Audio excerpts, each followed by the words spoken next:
Hello, everybody. I'm Will. And I'm Kristen. And this is So I'm Watching Gossip Girl, Season 1, Episode 4, Bad News Blair.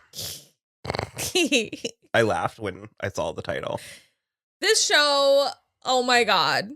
Again, everything keeps happening faster than I remembered it.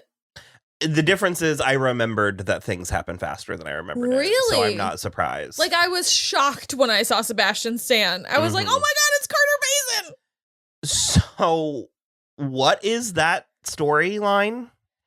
It's the Lost Weekend, which is just, I guess, a debaucherous weekend. You mean, what is the storyline in this episode? Yeah, like with Carter. Oh, yeah. He's just like, he was either like cut off and like sent away by his family, or he like chose to leave. Well, he explains it as in he chose to leave. But I feel like he was probably cut off because he was doing all of this nonsense. Also, apparently, he was a senior when they were in 6th grade or something crazy like that. Chuck says something along those lines, but there's like a bigger difference in age than there should be. For those actors, or? No, for like the human people. Yeah. Because he says something about going to my first. Well, that's my issue with the Lost Weekend, is because they're juniors. Yeah. And it's like, so these effectively children are committing lots of crimes. Yeah. Paying for sex. Well, I was going to say, because they've hired sex workers and are sleeping, but then you have to factor in the underage. And the gambling. There's underage gambling happening too. It's a lot. Imagine. Underage gambling, underage drinking, underage sex work. For teenage boys. If I am being honest, I believe that most upscale escort services don't allow. No, God no. So. That's not real. That's TV world. Yeah, for sure. The gambling and the drugs But Carter Bazin sticks around for a little while. He comes and goes. He comes and goes through season 1 at least. And it is Sebastian Stan, the Winter Soldier, before his final form. Yeah. See, that's the funny thing. It's funny how much I like Bucky, the Winter Soldier, and how much I like Sebastian Stan now, because I didn't like him at this point. No, Carter Bazin sucks. And he's just like looking when he shows up. I am like, ugh. And he's just dressed like he looks like a homeless person most of the time. But so he like engineers that poker game to get money out of Nate. Yeah, he's trying to like get a couple of like suckers, and he is trying to get Chuck also, but Chuck is like not taken. Weirdly, Chuck is not taken in by his bullshit. Because Chuck is taken in by some bullshit later. Yeah, but Chuck is the new Carter Bazin. That's true. That's true. So he gets Nate to go with him, because Nate is very in the place where he's like, I don't want or need my family's money or influence. I want to like cut away and do that too. And so Carter's life, how he's presenting it, is very intriguing to Nate. And so Nate goes with him. And then it turns out that the whole thing was like a hustle, so that Nate could lose and Carter could be like, you need to pay these men immediately. And he's in bed with the like pokerman. Mm-hmm. And this is how we find out that the Archibalds are broke, which I had kind of forgotten. Oh, no, I remembered. It was this episode where I was like, oh, right. It's part of the reason why they're prostituting pimping him out to Blair, because like they need the Waldorf money. Mm-hmm. Well, so also tying into that, so Eleanor's dress line, it's like coming to Bindle's, or potentially coming to Bindle's, which is like a high-end boutique. So I made a comment that it wasn't a department store, and it technically is, because they have housewares and stuff too, but like it's a very high-end, like minimal locations. Like it's not even like Saks Fifth Avenue, because those are everywhere. It's like very prestigious. And so the implication there is that though Eleanor has money, she is not established, because she phrases things several times where she's like, this could put me on the map. So I think she is established as like a runway designer, but I think this is going to be her first like line for purchase. Okay. Yeah. Like ready to wear. Yeah. Which, if we're being honest, none of her stuff is couture. No. So it's like all very ready to wear. But that's what it feels like. Otherwise, where did the money come from? Because even her now ex-husband, who ran off with the man, I don't think he was like rolling in it.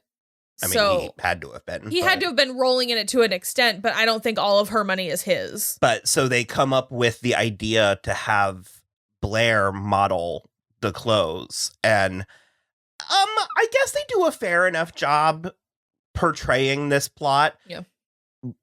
You have to factor in the fact that Blair is just ignoring the director. Yeah. He's like begging her. Loosen up, move your arms. He's Unclench your asshole and spine. He's giving her cha-cha slide instructions, and she's not doing it. So Yeah. I don't know. Because I was on all sides of this the argument watching this episode this time, where I was like, well, they would never do this. And then I was like, well, They use would both. 100% do it. They would. But And then I yeah, was like, use both of them. or like, well, she should be understanding. And then, of course, by the end, I do love that we get this sort of like gamut of emotions, and it ends up with weirdly Blair, Serena, and Dan. Yeah. Like in cahoots as friends celebrating. There is like a pretty decent stretch of time where Blair is simply like, I don't know the word I want to use. Dan is around and Blair is like, if you must. It's a very grudging acceptance of Dan. He gives her very little to work with. Yeah. Because he calls Serena. He has very little to work with. He calls Serena in the beginning of this episode and was like, what are you doing tonight at 7? And I was like, what she's doing right now? Because that's 5 hours from now. Yeah, so like, soon. You don't... That's the thing, too, is like this episode doesn't even take a full day. Because it's like still day when Nate and Carter are in that poker game. Because it cuts from the end of that confrontation at the poker game back to Serena still getting undressed and redressed at the photo shoot on the same day. This is a dodgy game to play. The passage of time. This show is equally ridiculous as Teen Wolf. I like weirdly can remember this like one episode of Will and Grace where it's like Grace is on like her second date of the evening and like Karen's at Mason's swim meet and it's like, what? Actually, in fairness to that, I had a lot of swim meets at night in high school. Late night swim meets. So. Okay. So fine withdrawn. But yeah, so it's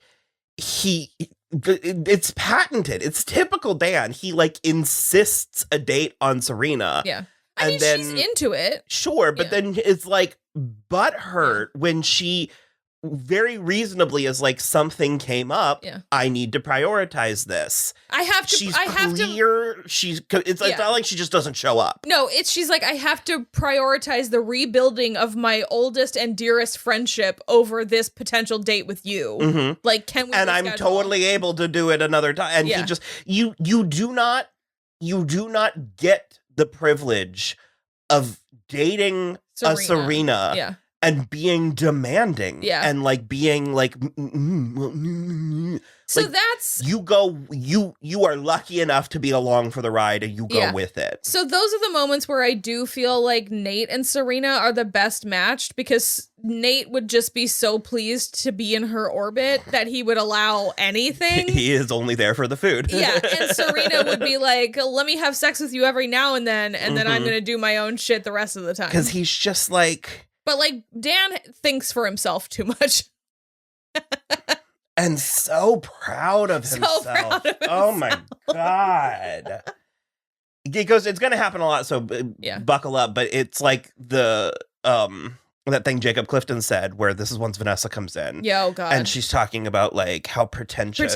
Because they have a masquerade. Going to a charity masquerade. And, oh, my God, that means Vanessa is any minute now. Mm-hmm. And Jacob was like, the gag is that a group of rich people throwing a charity masquerade isn't pretentious. It's like the single most obvious thing for them to be doing. Yeah. And he was like, but complaining about it is pretentious. 100%. That's exactly it, because it's like people, like if like people in the middle of fucking nowhere like throwing a masquerade ball to try to be cool is pretentious. But like actual rich people throwing an actual masquerade with actual Venetian blown glass masks, it's not pretentious. They're just quite literally using that stuff for what it's made for. That's just having a party. That's just having a rich person party. Oh God, it's so funny. Which we we mentioned this off screen, but we're not currently watching the Gossip Girl reboot. I'm not against it. It's just not on my to-do list. I'm willing to give it a whirl. Yeah, I could be persuaded, but my impression is it seems like they tried to give it a backbone. Yeah. And this premise cannot sustain that. It is the opposite of what you would. Because the whole point of this show is that it is rich, overprivileged teens with no sense of consequence. It's pornography. Behaving badly. And so when you give the rich, overprivileged teens moral conflict it doesn't work, because then they are internally fighting against their rich, privileged lives, that's pretentious. Which is pretentious, and it's not as entertaining as these rich, privileged people acting poorly. Mm-hmm. So, anyways, the Dan, he is just... they end up in a fine place, but there's twice in this episode. Once is Leighton Meester, the second is Blake Lively, where, I'll go with the character names, Serena and Blair, are confronted with the information that Dan is there. Yeah. And they both are like, ugh. They respond with such an appropriate, because the Serena one, she's behind that, shield, and she's just like... It is dead eyes looking at him. It's and Blair, as per usual, is just like, ugh, you again, Cabbage Patch. Well, yeah, I forgot that she just calls him. I remembered that plot line was a big deal, but I forgot she just calls him that. Yeah. Which is very funny. Very funny. And that's because don't Dan and Blair end up being this unlikely power duo? They date for a little while. Do they date? I can't remember. That feels wrong. Season 4 or 5, I think. I believe it happened. It feels not. It doesn't last for long, to my recollection. I just think their powers are best used in accordance with. Oh yes. Which is why I actually love that scene towards the end of this episode where he's like, I get how you feel. This is my whole deal with my mom, where I'm sort of just leave for real or come back. This middle part is terrible, but I can't make myself say it to her. And it actually enables Blair to have some balls to her mom and be like, did you choose Serena? What the fuck is wrong with you? I'm your daughter. Talk to me. Do whatever. And this is a bold move. So we do get Margaret Collin, who is the proper Eleanor. And I remember loving Eleanor. This is a very bold introduction to a character that I regard so fondly. So, she is great. And I think mostly the deal is that she performs Eleanor well. But Eleanor is terrible. In a couple of episodes, we're about to get Blair's eating disorder, and it starts in this episode. But I think it's not as simple as she's bad. It's not good or bad necessarily. Is what is happening is this is but the beginning of a grand tradition of underestimating Blair. Well, she thinks it's easier to just brush it aside. Sure.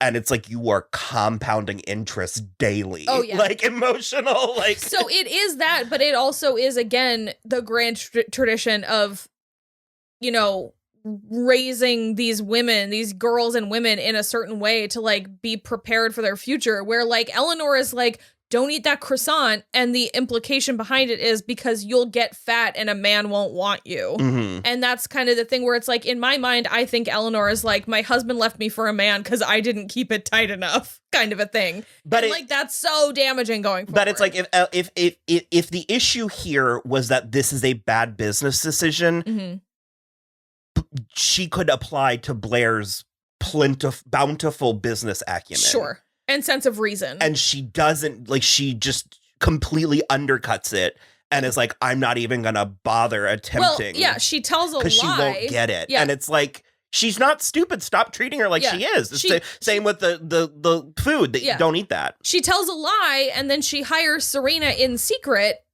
because she thinks that Blair is not going to realize what happened. And Blair, in turn, is obviously I know what happened. Don't fucking lie to me. Mm-hmm. And that I love Blair. But I think that's what we as audience members, that's what keeps Blair from being horrible. All the things Dan claims her to be in this episode. Yeah. Mm-hmm. So, and it's a very, very acutely danced tango that it's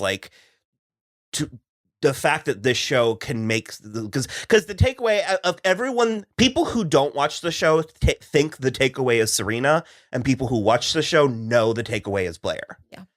And that's not saying one is better than the other, but ultimately it's not unlike, for the second time comparing this in 20 minutes, not unlike Once Upon a Time. It's, you think it's a show about Emma Swan, but you leave knowing it's a show about Regina Mills. Yeah. 100%. 100%. So it's very, very interesting.